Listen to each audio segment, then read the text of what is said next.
Maghimo tag mga paon badi sa Matambaka badi ug sa Galunggong badi. Atong gamito na pud karon badi kay kani badi rintik badi. Raw. Muna akong gamiton karon badi kay nahurot na ko ang kristalit, yung sparkle na ko nahurot na. Kanina pud akong gamiton. So mao na pud itong gamiton badi. To sa ning ibras badi, brasa na to badi para mutulid sa badi. Adi sira to sa itaod sa taga badi. Sa pagtaod ani badi, hinahini lang aron dili ta tag-an badi. Tagos mo sa katulo badi, okay na siya badi. Inaton dayon nimo badi, nganaon ra badi oh.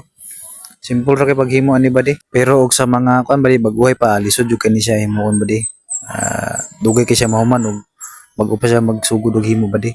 Pero og pras na ni nga kabalo na ka maghimo og mga paon, dali ra kayo maghimo badi.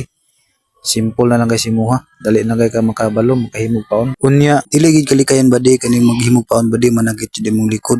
Managit imong hawak badi sa pagnilingkod badi. Pero kay mao man itong trabaho, tuwa na lang ni siyang agwantahon kay og dili pud ta maghimo og paon badi, wala tay pangkuha sa mga isda badi. Kay mao ra man gid itong gamit sa pagkuha sa mga isda badi. Ug mao na siya dagway sa itong paon badi nga na siya porma badi o tanaw badi. Ug sulod sa pila ka minuto badi, humana ta gihimo badi, mao na nito tanang gihimo badi. Ug gamay ra dita gihimo badi kay pangkuha ra man ni siya badi, pang reserba ra man ni siya badi. Humana na ta badi, mao na ni dagway sa itong paon badi, mao ra na siya badi.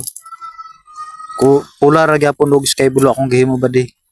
Pang reserba ra ni siya badi kay naamang ko'y mamutulo sa hay badi nya wala tay reserba mo na maghimo tag reserba badi.